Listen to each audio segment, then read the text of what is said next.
जी नमस्ते। माफ़ करेंगे, मुझे दोबारा ना पड़ा क्योंकि मैंने ये महसूस किया कि जो पूर्व में मैंने जो अपने विचारों को रखा उसमें शायद आवाज़ नहीं थी। तो मैं क्षमा चाहता हूँ।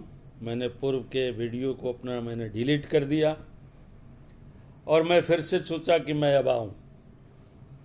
चूँकि आवाज़ नहीं थी और मैं समझ रहा था कि मेरे हाव भाव या मुझे कुछ साथियों ने ये कमेंट भी किया कि आवाज़ नहीं है, आवाज़ बढ़ाइए, तो मैं उनके प्रति शुक्रिया और आभार प्रकट करता हूँ। और मुझे फिर आना पड़ा, लेकिन पिछला मैंने काफ़ी लंबा अपना वक्तव्य दिया था, उसे मैं अब संक्षिप्त रूप में आपसे बातें करना चाहता हूँ। एक बार फिर लोग जुड़ रहे हैं, सब लोगों को मैं प्रणाम करता हूँ। सत श्री अकाल, आदाब उन सबों को करता हूँ जो अब जुड़ने की कोशिश कर रहे हैं, या मैं उन सारे लोगों को भी धन्यवाद देता हूँ, अपनी शुभकामनाएं देता हूँ जिन्होंने पिछले कुछ समय में जो तकरीबन 1 बजे से जब मैं अपनी विचारों को रख रहा था तो वो सुन रहे थे और उन्होंने धैर्यपूर्वक हमारी केवल हाव भावों को महसूस किया, हमारी बातों को देखा। मेरे वो कहते हैं कि चीज़ों को उन्होंने समझा और मेरी भंगिमाएं उन्होंने देखी, मैं कह सकता हूँ उन्होंने। तो मैं आया हूँ, वो आपसे मैं मुखातिब हो रहा हूँ, चूँकि इसलिए मुखातिब हो चुका हूँ चूँकि मैंने कहा था उस समय मेरी आवाज़ पूर्णतया नहीं थी, क्लियर नहीं थी। अभी शायद है, जैसा कि आप समझ रहे हैं। तो मैं कहना ये चाह रहा था कि ये जो हमारे विचार जो थे आज के, वो समाज सेवा को लेकर के थे, समाज सेवा की महत्ता को लेकर के थे, समाज सेवा के महत्वपूर्ण आयामों को लेकर के थे और समाज सेवा की आवश्यकताएं समाज, देश, राज्य और जिला के लिए जो हैं उन पर थे, जिसे मैंने विचार करना चाहा था, लेकिन हमारी आवाज़ उस नहीं थी। मैं इतनी तकनीकी ज्ञान नहीं रखता, ये ख़ास करके मोबाइल, कंप्यूटर जो आज के आधुनिक युग में जो हैं, ये हमारे जो युवा साथी जिसका उपयोग करते हैं, वो हमारी चीज़ें जो हैं वो शायद हम उतने तकनीकी रूप से दक्ष नहीं होते, तो वो हमारी चीज़ें कभी कभी कुछ उनमें ख़राबी आ जाती है, जैसा कि अभी हुआ था। साथियों, मित्रों, मैं कहना चाहता हूँ कि ये जो अभी ख़ास करके कोविड-19 कोरोना महामारी जो कहा जाता है, लेकिन मैं फिर कहता हूँ कि ये महामारी शब्द जो है ना, उसका प्रयोग दिलों के अंदर भय पैदा करता है और इसे हमें इस शब्द को थोड़ा सा सीमित कर करके हम इसको बात करेंगे कि ये जो कोरोना के जो रूपी दुश्मन जो है, कोरोना रूपी रावण जो है, वो हमारे आसपास मौजूद है अदृश्य रूप में। मालूम नहीं किस किस रूप में, किन किन माध्यम से हमारे तक पहुंचने की कोशिश कर रहा है, हमारे आस पड़ोस में पहुंचने की कोशिश कर रहा है, हमारे देश को प्रभावित कर रहा है, हमारे राज्य को प्रभावित करने की कोशिश कर रहा है, हमारे आस पड़ोस को प्रभावित करने की कोशिश कर रहा है, जिला को प्रभावित करने की कोशिश कर रहा है, और जिसके विरुद्ध हम पूरी ताकत से, पूरे जोश से, पूरे मन में नए जज्बात लिए, नए जोश के साथ हम इसकी लड़ाई लड़ रहे हैं। हर उम्र के लोग इसकी लड़ाई लड़ रहे हैं। एक 3 महीने का बच्चा भी लड़ाई लड़ करके अस्पताल से वापस आ रहा है, उसको धत्ता बताते हुए। और एक जैसा कि समाचार पत्रों के माध्यम से देखा कि एक 90 वर्ष का बूढ़ा भी लड़ाई लड़ करके, कोरोना से जंग जीत करके वापस अपने घर की ओर जा रहा है। ये एक बड़ी बात है। और इस लड़ाई को वही जीतता है जिसके दिलो दिमाग में एक हौसला होता है, जज्बा होता है, जिसको जंग जीतने की लालसा होती है, या जो जंग जीतना चाहता है, या जो जंग जीतने के लिए जीतने को लालायित रहता है। लेकिन ये जंग तो ऐसा है मित्रों, साथियों, जो सामने दुश्मन दिखाई नहीं पड़ रहा है। दुश्मन तो एकदम अदृश्य है और कहाँ है पता नहीं चलता है, और हम उससे अदृश्य रूप से बस एक संसाधन का उपयोग करके और उससे बचने की कोशिश कर रहे हैं, उससे लड़ने की कोशिश कर रहे हैं। वो पता नहीं किस रूप में हमसे लड़ाई लड़ रहा है। किसी शायर ने कहा, मेरे मजाक में, ये कोरोना के लिए है कि ये मैं शेर कहना चाहता हूँ कि शौक़-ए जज्ब शहादत का असर देखिए, हमने हाथों पे अपना सर ले लिया, कत्ल होने से अब कहाँ तक डरें, कातिलों के महल्ले में घर ले लिया। तो ये कोरोना रूपी कातिल के महल्ले में ही हम रह रहे हैं, और रह करके उसके घर बना करके अब उससे लड़ाई लड़ रहे। वो रहेगा कब, वो कब तक टिकेगा, ये हमें समझने की आवश्यकता है। और ये हमारी सम्मिलित शक्ति, हमारी एकजुटता, हमारा संयुक्त प्रयास, हमारी प्रतिबद्धता, हमारे भीतरी ताकत, ये सब मिलकर के इस बीमारी पर विजय पाएंगे। ये मुमकिन है, जैसा कि मतलब शोध का विषय है, मैं इस पर ज़्यादा नहीं कहना चाहता हूँ। शोध चल रहे हैं कि ये लड़ाई कितनी आगे तक जाएगी, या ये लड़ाई का समापन कब होगा। अभी ये मतलब भविष्य में इसके परिणाम हैं, इस पर कहा नहीं जा सकता है। लेकिन अभी जो लड़ाई है वो हम लड़ रहे हैं, बिल्कुल रूप में लड़ रहे हैं।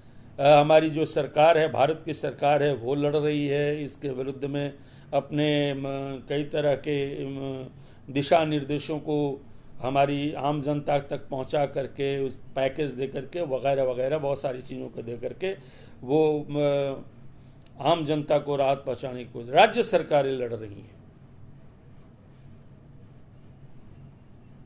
हमारे जिले के लोग लड़ रहे हैं, सभी देश के हर हिस्से के, हर जिले के, आस पड़ोस के लोग लड़ रहे हैं इसके विरुद्ध में, परिवार लड़ रहे हैं, व्यक्ति लड़ रहा है, ये सब के सब लड़ रहे हैं।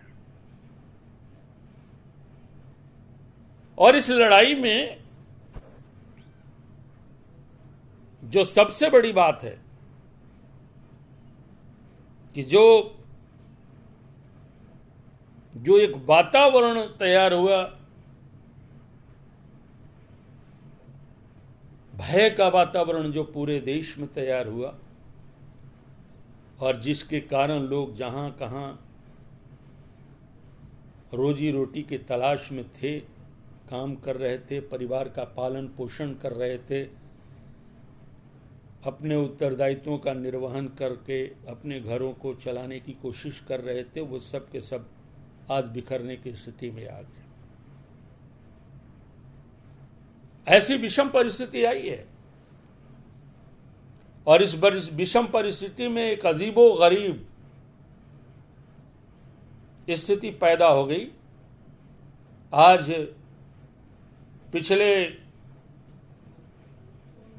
अनुमानतः 60 दिनों से 50-60 दिनों से जो वातावरण जो हमारे देश में, हमारे राज्य में, आस पड़ोस में, जिलों में जो देखे गए या जो व्याप पाए गए हैं, उसमें एक सबसे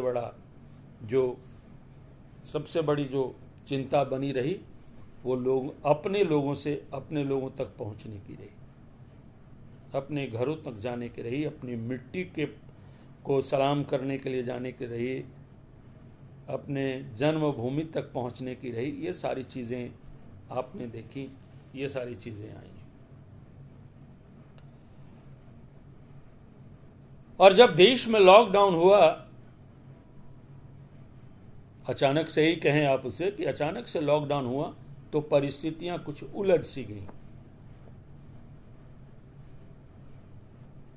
और कुछ इस तरह उलझी कि मतलब उसको अफरा तफरी कहिए या जो भी कहें आप, वो सारी चीजें हो गई देश में और लोग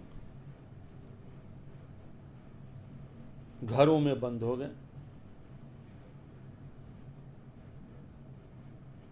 अपनी जान बचाने के लिए, अपने परिवार को बचाने के लिए, अपने गांव को बचाने के लिए, अपने पड़ोस को बचाने के लिए, अपने राज्य और देश को बचाने के लिए।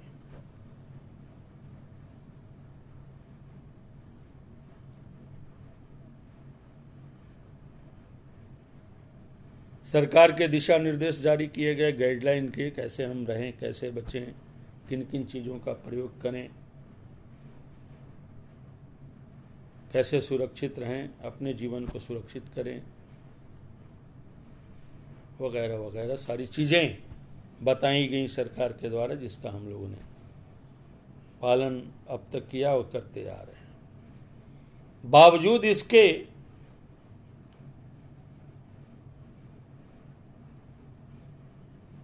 जो देश में ये स्थितियां बनी, खास करके प्रवासी मजदूरों के लिए जो स्थितियां बनी, वो अति पीड़ादायक थी।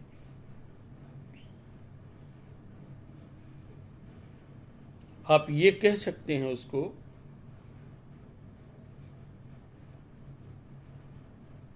कि अति कष्टकारी थी वो।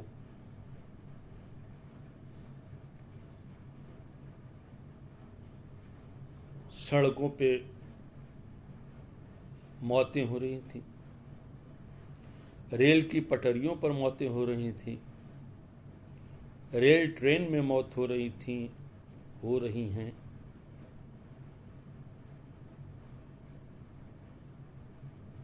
बच्चे दम तोड़ रहे हैं, बूढ़े दम तोड़ रहे हैं, ये सारी चीज़ें हो रही हैं। ये बहुत ही पीड़ादायक हैं और बहुत ही कष्टकारी हैं और बहुत ही दुखद हैं, असहनीय हैं ये सारी चीज़ें।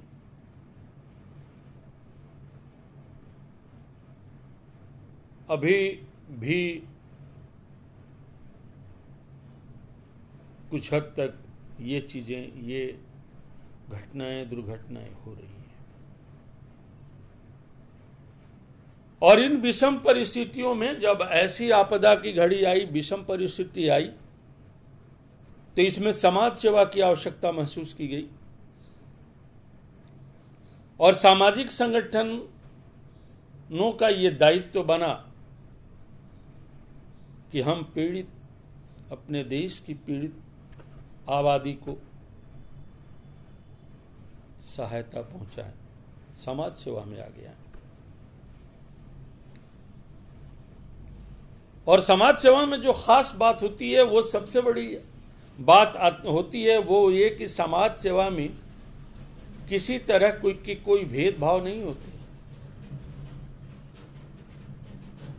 जिस तरह से मासूम बच्चे की मुस्कुराहट में कोई भेदभाव नहीं होता, जिस तरह से बहते हुए पानी के जो झरने होते हैं, तालाब, नदी जो होते हैं, वो आम लोगों के लिए सुलभ होते हैं, जिस तरह से हवाओं के कोई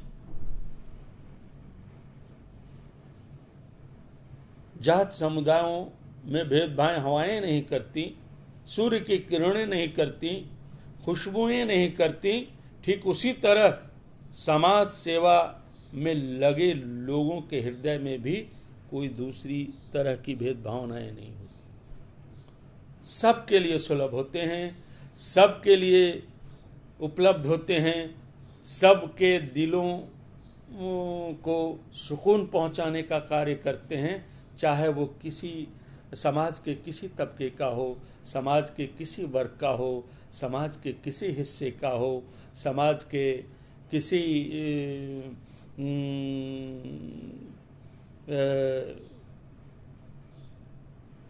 परिवार का। कोई भेदभाव नहीं करता। ये जो समाज सेवा में जो लगे लोगों के अंदर के जो दिलों के अंदर जो जज्बात होते हैं, दिलों के अंदर जो उनके भाव होते हैं, दिलों के अंदर जो उनकी जो इच्छाएं होती हैं, दिलों के अंदर जो उनकी मतलब वो कहते हैं जो शक्ति होती है, वो हमेशा चाहती है कि हम जो पीड़ित लोग हैं, जो दर्द और टीस को झेलने वाले लोग हैं, जो जिनके आंखों में आंसू जज्ब हैं, जिनके अश्क सूख गए हैं, वैसे लोगों की सेवाएं करना का जज्बा लिए ये सामाजिक संगठन के लोग या जो समाज सेवा के करने वाले लोग जो होते हैं वो आगे आते हैं। चाहे वो किसी राजनीतिक दल के हों, चाहे किसी सामाजिक संगठन के हों,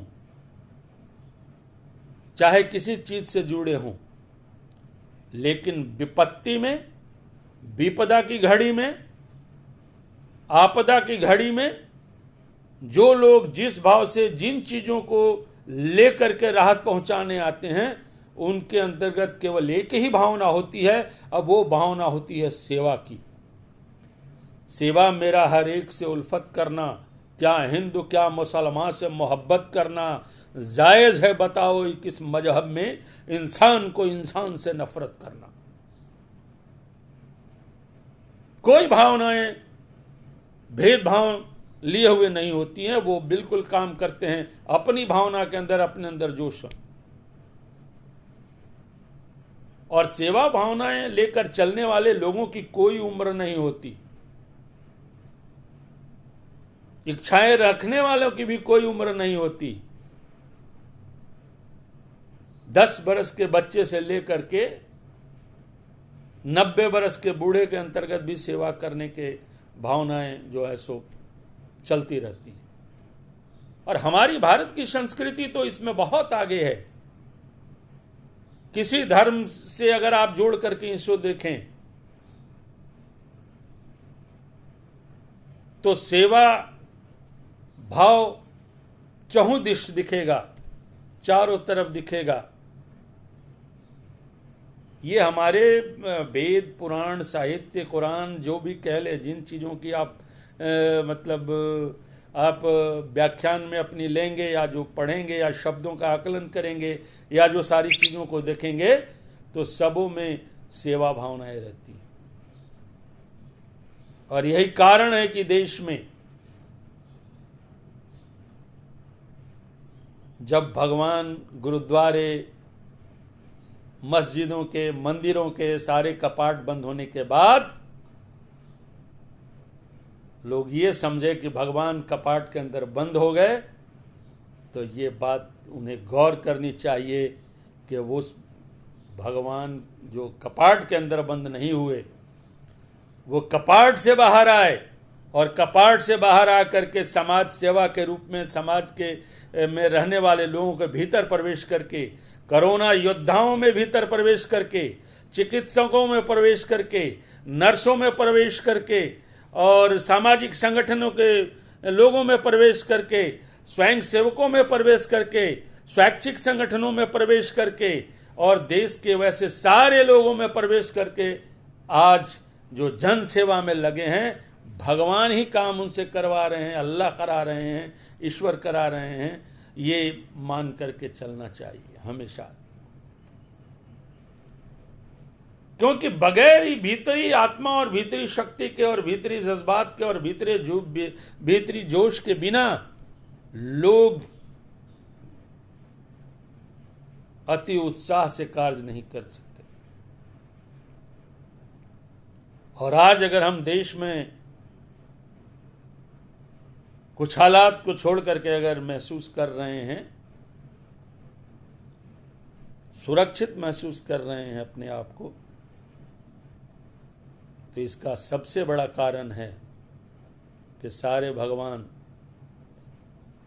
करुणा वीर के रूप में हमारे सामने मौजूद है। पहले भी हमने ईश्वर को नहीं देखा, पहले भी हमने भगवान को नहीं देखा, उन्हें मूर्तियों के रूप में आंका, उन्हें मस्जिदों के में जा कर के कुछ लोगों ने देखा, कुछ लोगों ने गुरुद्वारों में जा कर के देखा, वहाँ भी वो अदृश्य रूप में विराजमान थे। और आज अदृश्य रूप में हमारे कर्मवीरों, कोरोना युद्ध वीरों, सामाजिक संगठनों के सेवा राहत में लोग काम कर रहे वीरों, या सारे लोगों में समाहित हैं, जिनको हम साक्षात देख रहे हैं और उनको अनुभव कर रहे हैं, उनको महसूस कर रहे हैं। कल्पना कीजिए, जब प्यास से आप अधिक तड़प रहे हों, गला आपका सूख रहा हो, जल की उपलब्धता का कोई संसाधन मौजूद न हो, कोई साधन मौजूद नहीं हो, और ऐसे में अगर एक गिलास पानी लेकर के कोई आप आ जाए तो उसके हाथ से छीन करके पीने के बाद जो आप सुकून महसूस करते हैं, तो आपके मुंह से जो शब्द निकलते हैं, आशीर्वाद निकलते हैं, जो भीतर से भावनाएं निकलती हैं, जो आपके आंसू आंखों में जब्ज होते हैं, वो अश्कों में जब बूंद बूंद कर टपकते हैं, तब आप महसूस करते हैं ये अमृत पान हमने कर लिया है।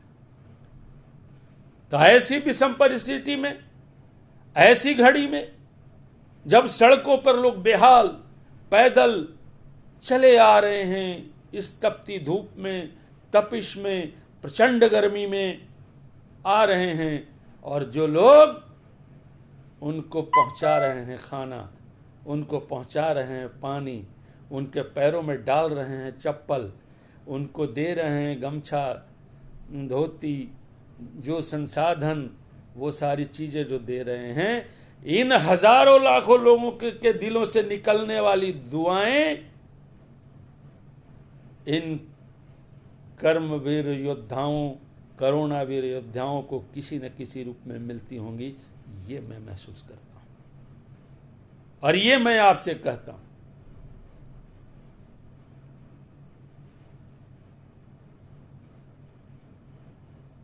माध्यम बहुत सारे हैं इस समाज में, हमारे राजनीतिक संगठन भी माध्यम हैं, जो राज्य के राजनीतिक संगठन हैं, उसके मुखियागण भी दिन रात लगे हैं, चर्चाएं होती हैं उनके महत्वाकांक्षा की या क्या सारी वगैरह वगैरह, लेकिन लाभ पीड़ित मानवता जो है सड़कों पे है, जो यदा कदा इधर उधर भटक रहे हैं, मानवता जो भटक रही है, उसकी सेवाएं किसी न किसी रूप में उनकी हो जाती हैं, तो वो महसूस होता है। और ये उनका दायित्व है, वो पक्ष में हो या विपक्ष में हो, समर्थक हो या विरोधी हो, लेकिन ऐसी आपदा और विपदा की घड़ी में उनको समाज के लिए, जिले के लिए, राज्य के लिए, पीड़ित मानवता के लिए, लोगों के लिए, युवाओं के लिए, बुजुर्गों के लिए, सबों के लिए, जो समाज में बच्चों के लिए, सबों के लिए, महिलाओं के लिए उनको आना ही होगा, और आ रहे हैं। और ये बड़ी बात है।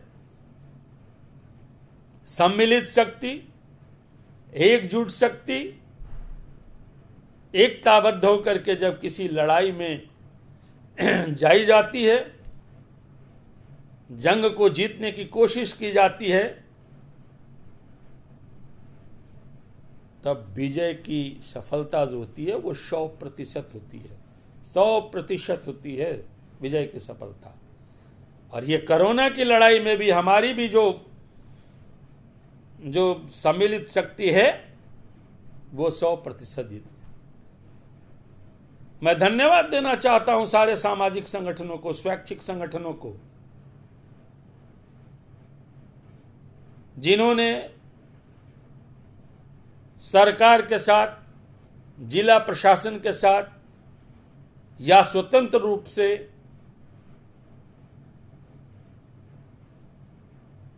सेवाएं की हैं उन लोगों की जो पीड़ित रहे हैं।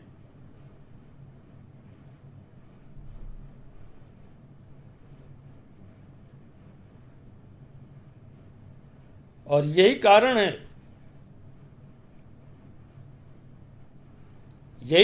है, कि जिन लोगों ने, चाहे देखिए, मैं चर्चाएं में कह रहा हूं, राजनीतिक संगठन की भी चर्चा मैं इसलिए कर रहा हूं कि वो भी कोशिश कर रहे हैं। हमारे चाहे विद्यार्थी परिषद के लोग हों, चाहे छात्र NSUI छात्र संगठन के लोग हों, हमारे जो बीजेपी के लोग हों, या राजनीतिक अन्य राजद के लोग हों, कांग्रेस के साथी गण हों, या फिर हमारे राजीव रंजन की पार्टी, सब लोगों ने अपने अपने तरीके से पीड़ित लोगों के जो संसाधन उपलब्ध कराए, पीड़ित लोगों के लिए जो भोजन उपलब्ध कराए, पीड़ित लोगों के दिलों में जो घाव हुए उन पर जो मरहम लगाए, ये कोई चीज़ें मतलब आलोचना की नहीं है, ये कहीं न कहीं प्रशंसा की हैं। और ये मतलब जो भाव हैं वो आशीर्वाद देने लायक होने चाहिए। और जब राजनीति की बात करेंगे तो उसमें फिर चर्चाएं अलग से होगी, आलोचना, प्रति आलोचना, महत्वाकांक्षाएं, ये व्यवस्था ठीक नहीं है या ये व्यवस्था नहीं है, ये उनकी आपसी चीज़ है, मैं उन पर नहीं जाना चाहता। मैं केवल इतना जाना चाहता हूं कि चाहे जिस रूप में इस कोरोना रूपी राक्षस को मारने के लिए सेना में शामिल होकर के जिन्होंने लड़ाइयां लड़ी हैं, उनके भीतर कहीं ना कहीं भगवान मौजूद है। ये उनकी सेवाएं बताती हैं वो सारी चीजें। मैं औरंगाबाद जिले का हूं, जमूर का रहने वाला हूं, तो मैं चर्चा थोड़ी करना चाहता हूं कुछ संगठनों की। बहुत सारे हमारे संगठन हैं, सब प्रणाम के योग्य हैं, लेकिन कुछ संगठनों की करना चाहता हूं मैं, जिससे मैं भी जुड़ा रहा हूं, मैं उनकी चर्चा करना चाहता हूं। औरंगाबाद में पहली शुरुआत मैं रेड क्रॉस से करना चाहता हूं। पिछले दिनों लॉकडाउन की अवधि में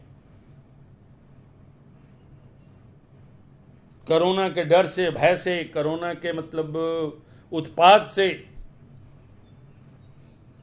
जब बहुत सारे ढेर सारे लोग घरों में बंद थे, तब रेड क्रॉस के साथी बाहर मैदान में थे। वो लड़ाई लड़ रहे थे, लोगों में जागरूकता पैदा कर रहे थे, राहत पहुंचाने की कोशिश कर रहे थे, राहत पहुंचा भी रहे थे।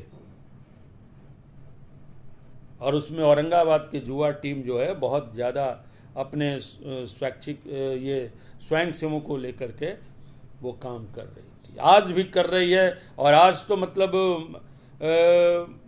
उसने तो कई ऐसे कार्य किए हैं औरंगाबाद में जो अति प्रशंसनीय हैं, जो मतलब प्रशंसा के योग्य हैं। और मैं इसलिए कह रहा हूं कि जो मापदंड रेड क्रॉस, भारतीय रेड क्रॉस सोसाइटी ने तय किए थे, उस मापदंड में औरंगाबाद जिला की जो शाखा है वो अग्रणी रही है। और यही कारण रहा कि जो राष्ट्रीय स्तर पर जो पत्रिकाएं निकली, जो बड़ी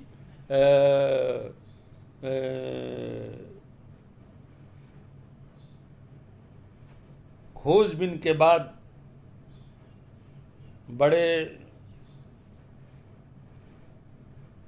देख रेख के बाद जो चीज़ें चयनित होती हैं राष्ट्रीय स्तर पर, वही चीज़ें उसके समाचार पत्र जो रेड क्रॉस, भारतीय रेड क्रॉस सोसाइटी केंद्रीय कार्यालय का जो मैगजीन होता है उसमें निकलती हैं। और उसमें जिन 6 राज्यों को चिन्हित किया गया, जिन राज्यों के शाखाओं को की पहचान बनी, उसमें औरंगाबाद भी अग्रणी रहा।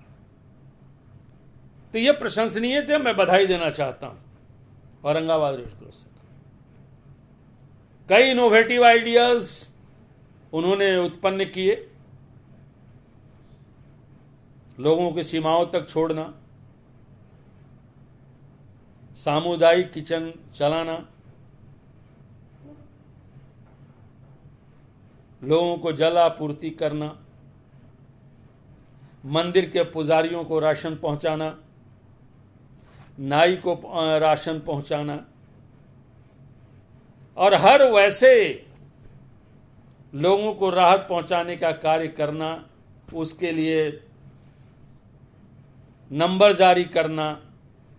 24 घंटों में किसी भी समय आप किसी भी तरह की राहत की मांग कर सकते हैं और हम उपलब्ध कराएंगे। ये जज्बात, ये जोश उन्हीं लोगों में आ सकता है मेरे भाई, जिनके अंतर्गत समाज सेवा और समाज से लोगों के साथ जुड़ करके काम करने की और पीड़ित मानवता को सहायता पहुंचाने की जो भीतर की ताकत होती है वो होनी चाहिए। और वो औरंगाबाद के रेड क्रॉस के साथियों में हैं। मैं उनको प्रणाम और सलाम करना चाहता हूं, बधाई देना चाहता हूं कि उन्होंने ऐसे ऐतिहासिक काम किए हैं। अभी और एक परीक्षा की घड़ी बाकी है। औरंगाबाद तपिश, क्या कहते हैं, वो उष्णता में सबसे भीषण रूप में, प्रचंड रूप में जाना जाता है औरंगाबाद को। आने वाली घड़ी इस कोरोना के अलावे औरंगाबाद को ये भी झेलना है, इस पर भी सावधानी बरतनी है। लोगों को पानी पहुंचाना है, ठंडा पानी देना है, नींबू शरबत पिलाना है, वगैरह वगैरह जो सरकार के दिशा निर्देश हैं उसमें करना है। और मैं उम्मीद रखता हूं कि औरंगाबाद रेड क्रॉस की शाखा जो है इसमें भी आगे बढ़ेगी, ये मैं महसूस करता हूं और मैं ये कहना चाहता हूं। और मैं निवेदन करूंगा अपने रेड क्रॉस के बहादुर साथियों से, और क्या कहूं, मतलब मेरे भीतर अंदर बहुत जोश आ रहा है। उम्र तो मेरी ज़्यादा है लेकिन मेरे भी अंदर भी जोश आ रहा है। मैं हूं नहीं पास में वहाँ कि वो कर गुजरेंगे, ऐसा मैं जानूं, ऐसा मैं समझता हूं। खुद ही को कर बुलंद इतना कि हर तहरीर के पहले खुदा बंदे से खुद पूछे, बता तेरी रजा क्या है। ऐसे तहरीर लिखने वाले हमारे साथी वहां हैं।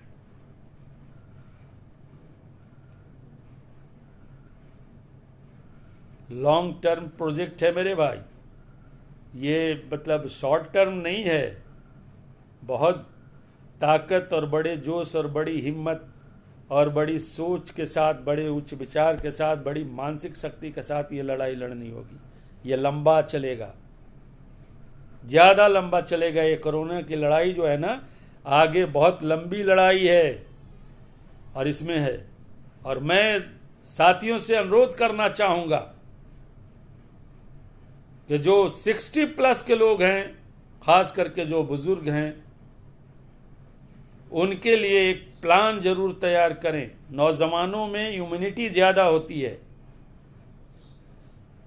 इम्यूनिटी ज़्यादा होने के कारण वो रिकवर बहुत जल्दी होते हैं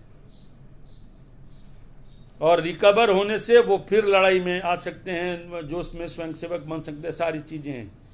लेकिन जो ख्याल रखा जाना है वो 60+ वाले लोगों के लिए एक नेटवर्क प्लान तैयार करना पड़ेगा। उनके जीवन यापन की शैली क्या होनी चाहिए, वो घर से लेकर बाहर कैसे चलेंगे, उनके परिवार के लोगों को उनका ख्याल रखना होगा। सरकारी गाइडलाइन के अनुसार या जो एडवाइजरी है उसके अलावे उनको क्या आवश्यकता है। अकेलापन जिंदगी का बहुत बड़ा खतरनाक पल होता है और ये बच्चों और बूढ़ों के लिए बड़ी गंभीर बात होती है। और इसी अकेलेपन से उनको दूर रख करके उनके मतलब उनको नए कार्यक्रमों में उलझा करके उनके विचारों को नई शक्ति दे करके उनको बचाए रखना है।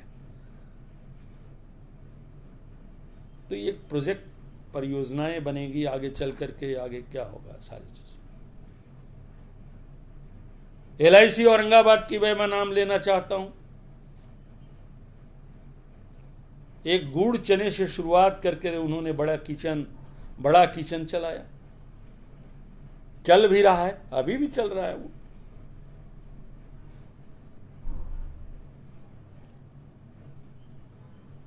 तो ये सेवा में क्या उत्साह होता है मन के भीतर, मतलब क्या भावनाएं पैदा होती हैं, ये तो आप लोग उनसे जा करके पूछिए, वो बताएंगे, वो बड़े भाव से बताएंगे और बड़ी इस आज पूछे कि जो गाड़ियों में आते हैं, जो पैदल चल रहे होते हैं, तपती धूप में चल रहे होते हैं, बच्चे होते हैं, बूढ़े होते हैं, महिलाएं होती हैं, जवान जो होता है, ये जब भूखे प्यासे होते हैं और जब इनको 2 वक्त की रोटी या अन्न जब उनके पेट में जाता है, और क्या आशीर्वाद, क्या दुआएं निकलती होंगी उनको हृदय से इनको देने के लिए, मैं क्या कह सकता हूँ आपको, ये बयान नहीं किया जा सकता।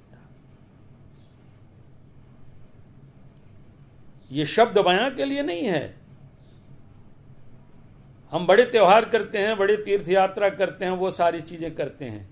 ये सारी तीर्थ यात्राएं, सारी यात्राएं, सारे मंदिरों के दर्शन, ये सारे मस्जिदों पे में सजदा, सारी चीजें तो बस यहीं आ गई, सड़क पर आ गई हैं, घरों में आ गई।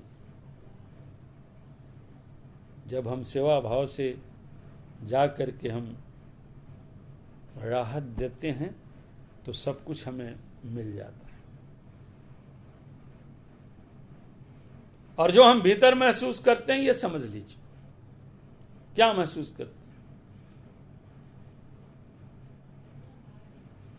जब कोई उत्साह से दान देता है तो किसी विश्वास से देता है,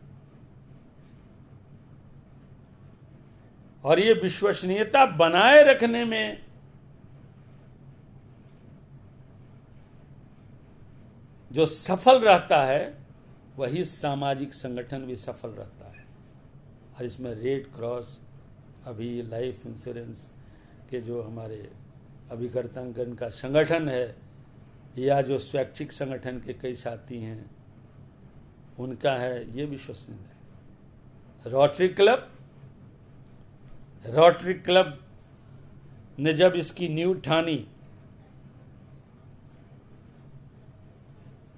भोजन प्रदान करने की, वो भी अनूठा था, अनूठा है और आगे भी अनूठा रहेगा।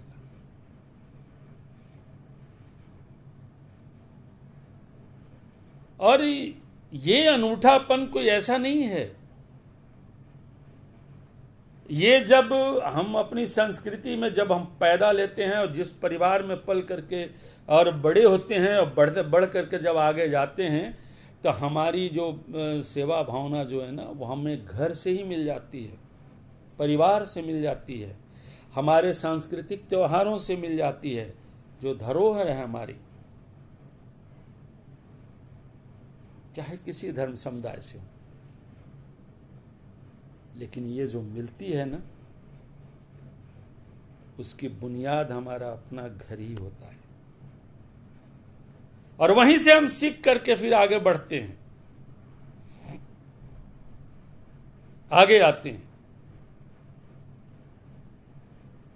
तो रोटरी क्लब औरंगाबाद भी जो काम कर रहा है ना, वो अति प्रशंसनीय काम है।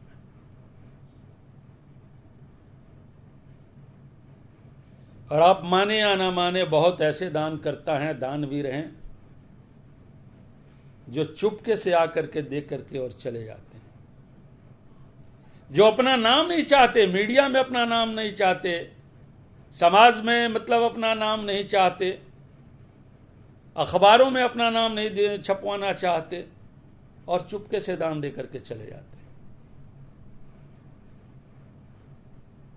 और उनका वो दिया हुआ अन्न, उनका दिया हुआ वो पैसा, उनकी दी हुई राशि जब किसी भूखे पीड़ित लोगों के पेट में जा कर के जाती है तो वो दुआएं जो उनके मुख से निकलती हैं या जो उसका जो लाभ जिसको आप कहते हैं या जो उनका प्रतिफल जिसको कहते हैं वो किसी न किसी रूप में उन दान देने वाले लोगों को भी मिल जाता है। ये यकीनन मैं आपसे कह सकता हूं।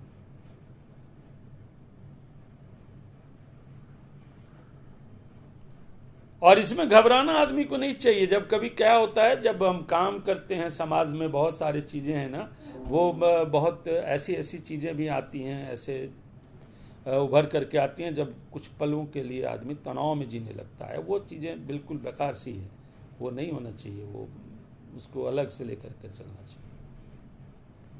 आज औरंगाबाद में ढेर सारे संस्थाएं काम कर रही हैं। लूटन बाबू के स्मृति में बनी संस्था दिन रात लगी है। जो हमारे प्रवासी मजदूर आ रहे हैं उनको भोजन कराने में, पद प्रदर्शक जागरूकता पैदा कर रहा है, ठिठोली जागरूकता पैदा कर रहा है। आर्यन समाज हमारा जो है सो वो पैरों में चप्पल दे रहा है, छालों को मतलब मरहम लगाने की कोशिश कर रहा है। हमारे राजनीतिक पार्टी के जो लोग हैं लालू रसोई चला रहे हैं। हमारे छात्र विश्व हिंदू परिषद के लोग अलग व्यवस्था किए हैं। हमारे विद्यार्थी परिषद के लोग अलग व्यवस्था किए हुए हैं। बहुत सारे लोग इसमें लगे हुए हैं। ये सब के सब प्रणाम करने के योग्य है। ये वक्त किसी मतलब चुनाव का नहीं है कि उसकी आलोचना प्रश्न की जाए, लेकिन जो इस आपदा की घड़ी में जो लोग सेवा भाव से लगे हैं उसका तो कोई मोल है ही नहीं, कोई मोल नहीं है उसका। वो अनमोल है, वो सदैव अनमोल रहेगा जो लोग इसमें कर रहे हैं, इसलिए वो प्रणाम की योग्य है। बहुत दिनों बाद मेरे तो मैं कुछ बातें ऐसी हैं कि ख़ास करके जो आदमी जिस संगठन से जुड़ा होता है उसकी बात करता है। हमारी राज्य शाखा में जो राज्य शाखाएं या जो जिलों में अन्य रेड क्रॉस की शाखाएं हैं या रेड क्रॉस रोटरी क्लब या अन्य सारे अपने अपने ढंग से बहुत अच्छा कार्य कर रहे हैं और बहुत अच्छी चीज़ें कर रहे हैं। मैंने देखा कि ज्योति कुमारी, ये क्या जज्बा है बताइए जरा आप। एक नन्ही सी बच्ची इस संकट की घड़ी में 1500 किलोमीटर साइकिल चला करके अपने पिता को बिठा करके घर तक ले आना कोई मामूली जज्बा नहीं हो सकता।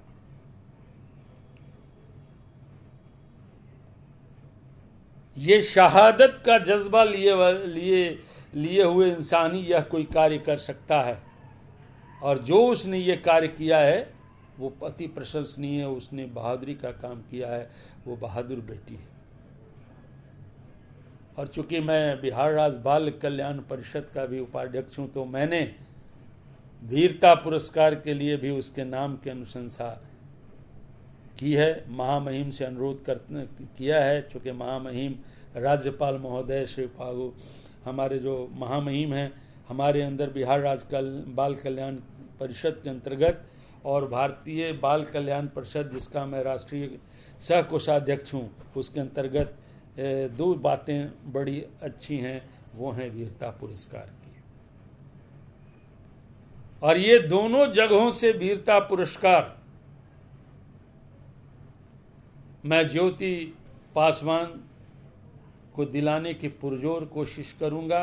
बल्कि यूं समझ लीजिए आप कि शायद वो उसको मिल जाए तो ऐसे बहादुर बेटी को बिहार का नाम जिससे रोशन हुआ उसको भी प्रणाम किया जाना चाहिए। ये बड़ी बात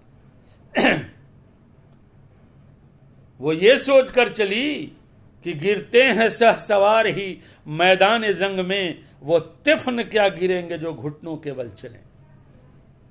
यदि उसने ये ठान लिया कि हमें पहुंचा देना है तो पहुंचा दिया। तो ऐसी बहादुर बेटी को भी सलाम किया जाना चाहिए, मैं समझता हूँ।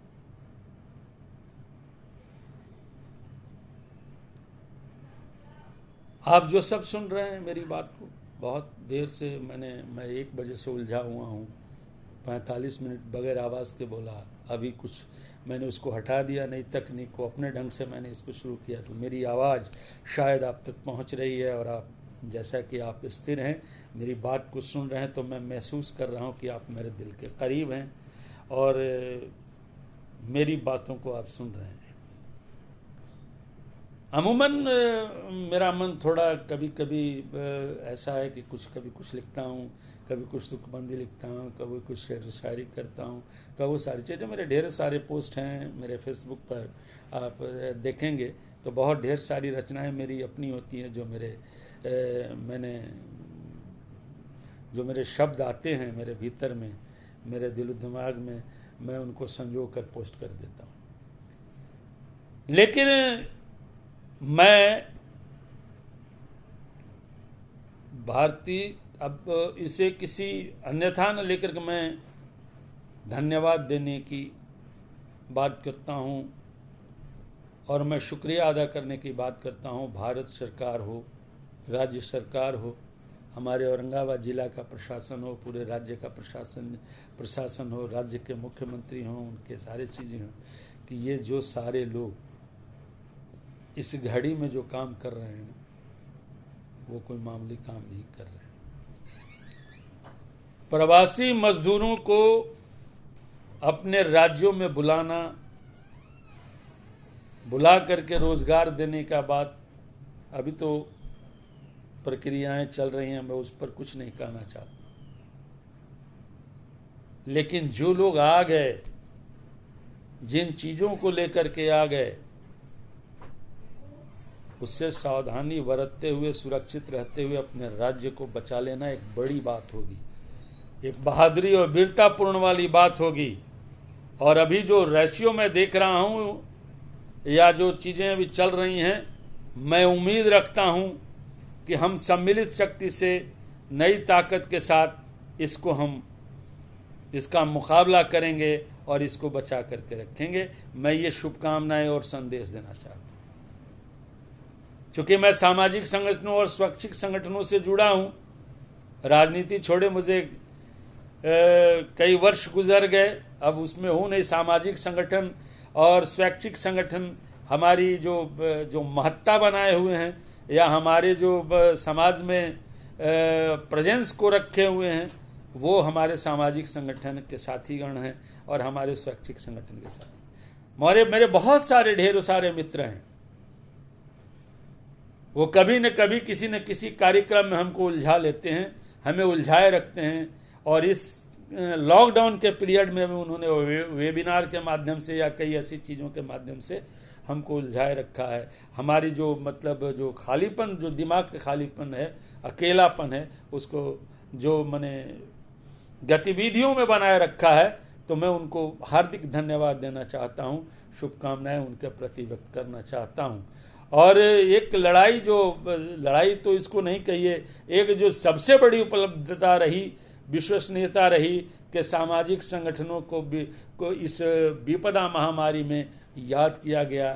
भारत सरकार ने, राज्य सरकार ने, जिला प्रशासन ने ऐसे सामाजिक संगठनों को ग्रह कर लिया, यह अति प्रशंसनीय बात है। और लोग अपने अपने ढंग से काम कर रहे हैं, ढेर सारे काम कर रहे हैं, समाज में जागरूकता पैदा करने के काम कर रहे हैं। हम बहुत सारी चीज़ें उपलब्ध कर दें, लेकिन अगर जागरूकता समाज में नहीं रहेगी, परिवार में नहीं रहेगी, व्यक्ति में नहीं रहेगी, लोग में नहीं रहेगी, तो फिर ये सारे काम बेकार साबित होंगे। ये बेकार चीज़ें हैं, हम इस पर रोक नहीं लगा सकेंगे, इसके फैलाव से नहीं बच सकेंगे, और ये सारी चीज़ें जागरूकता के बगैर संभव नहीं है। मैं सारे पंचायती राज के व्यवस्था को, सारे मुखियागण को, सारे जिला परिषद के अध्यक्ष को, सारे नगर पालिका के अध्यक्ष उपाध्यक्ष को, वार्ड आयुक्तों को, सारे प्रशासनिक पदाधिकारियों को, सबों को के प्रति आभार व्यक्त करना चाहता हूँ। ये अपने अपने क्षेत्र में, अपनी अपनी मिट्टी में, अपनी अपनी जगह पे जिस ताकत, जिस वीरता के साथ लोगों को सुरक्षित रखने में लगे हुए हैं वो काबिल तारीफ है, वो प्रशंसनीय है और उसकी प्रशंसा की जानी चाहिए। ये सारे लोग प्रणाम और नमन के योग्य हैं, वो सारे के सारे लोग जो अपने अपने जगह पर अपने अपने क्षेत्र में, सीमित क्षेत्र में वो करे हुए। मैं परिवार के उन सारे सदस्यों को भी प्रणाम करना चाहता हूं और आग्रह करना चाहता हूं कि खास करके बच्चों के प्रति अपना स्नेह, आशीर्वाद बनाए रखें। ये जो घड़ी है लॉकडाउन में, जब बच्चे घरों में होते हैं या लॉकडाउन में जब रहते हैं, तो बच्चों के जो गतिविधियां होती हैं उस पर नज़र भी रखनी हमारी आवश्यकता के अंतर्गत है। उनको अपने अपने ढंग से उलझाए रखने की आवश्यकता है। उनको शिक्षा, दीक्षा आदि पर भी जोर दिया जाना चाहिए। उनको कई सारी चीज़ें जो नहीं करनी चाहिए, हर परिवार जो पढ़ा लिखा परिवार का मुखिया है, जिनके घरों में सभी संसाधन मौजूद हैं, इलेक्ट्रॉनिक मीडिया या जो भी चीज़ें हैं, मोबाइल्स हैं या जो टैब्स हैं व जो कंप्यूटर्स हैं, इन सारी चीज़ों पर जो हमारे किशोरावस्था के बच्चे हैं या और जो बच्चे हैं, उनको भी अपने अपने ढंग से उनको मतलब थोड़ा उनसे दूर रखने की कोशिश करना चाहिए, क्योंकि इसमें बहुत सारी चीज़ें जो हैं वो इस घड़ी में न करें। ये भी चीज़ें देखने की चीज़ें होती हैं। तो अपने बच्चों को भी बिल्कुल मतलब एक प्रसन्न चित्त वातावरण जिसको कहिए उसमें हमेशा उलझाए रखिए। उनके साथ वार्ता कीजिए, उनको मतलब उनको समय दीजिए। ये सारी चीज़ें हैं जो चाहे आप दादा हों, चाहे पिता हों, चाहे भाई हों, चाहे बहन हों, चाहे माता हों, दादी हों, कोई भी हों, तो उन छोटे बच्चों पर जो आपके घरों में हैं उन पर थोड़ा ज़्यादा ध्यान देने की आवश्यकता है। क्योंकि मतलब आज का जो ये इलेक्ट्रॉनिक युग है ना, वो बहुत सारी चीज़ें को उत्पत्ति करता है। और फिर मैं निवेदन करना चाहता हूँ वो सारी चीज़ों से, आपसे विनम्र प्रार्थना करना चाहता हूँ, खास करके हमारे जो सभी ज़िले के साथी हैं, ज़िले के सभी वैसे संगठन हैं जो दिन रात इस कार्य में लगे हैं। मैं आपको अपने दिल से आपको आशीर्वाद देता हूँ, आपके प्रति आभार व्यक्त करता हूँ, आपके प्रति अपना स्नेहाभिनंदन प्रदर्शित करता हूँ कि आप यूं ही लगे रहें औरंगाबाद को सुरक्षित रखने में, औरंगाबाद को बचाए रखने में। मैं राज्य के सभी रेड क्रॉस के साथियों, रोटरी क्लब के साथियों, सामाजिक संगठन के साथियों, सभी को मैं अपनी दिल से संवेदनाएं प्रकट करना चाहता हूं और अभिनंदन करना चाहता हूं कि वो इसी तरह से कोरोना के इस लड़ाई में पूरी ताकत के साथ सरकार, जिला प्रशासन और स्थानीय प्रशासन के साथ मिल करके पूरी ताकत से समन्वय बना करके उनके साथ कदम कसे कदम मिला करके चलें। ये मेरी मतलब आपसे विनम्र प्रार्थना होगी और मेरी आपके प्रति शुभकामनाएं होंगी। मैं अंत में मैं आपसे दो बातें और कहना चाहता हूँ।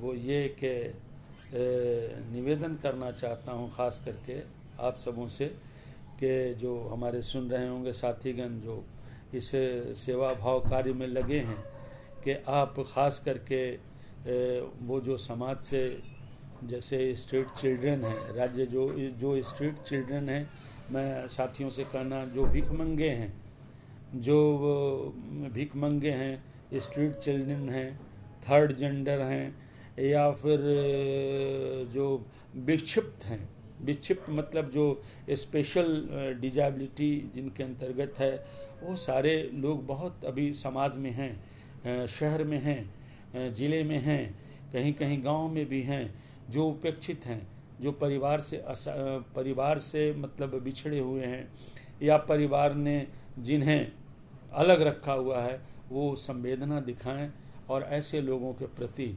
जो भी बन सके सहायता, जो भी मतलब उनके लिए जो कुछ कर सकें वो करने की आवश्यकता को महसूस करें और वो उन तक करें। ये मेरा आपसे मैं निवेदन करूँगा। मैं ख़ास करके उन सारे साथियों से भी निवेदन करना चाहता हूँ कि ऐसे विषम घड़ी में ख़ास करके जो जानवर होते हैं, जो उनको जो चारा आदि वगैरह नहीं मिलते हैं, कुछ आवारा पशु होते हैं जो सड़कों पे होते हैं, जो कुछ उनको जिनको भोजन आदि नहीं मिलती है, ख़ास करके लोग में बहुत सारी होती है, तो यदि उनके पास उपलब्ध नहीं है तो हमारे सारे साथी कहीं न कहीं किसी न किसी रूप में वैसे चारा का भी उपलब्धता कराएं। ख़ास करके मैं सामाजिक संगठनों से अनुरोध करना चाहता हूं कि उनको भी उपलब्ध कराया जाना चाहिए। ये हमारा आपसे निवेदन है।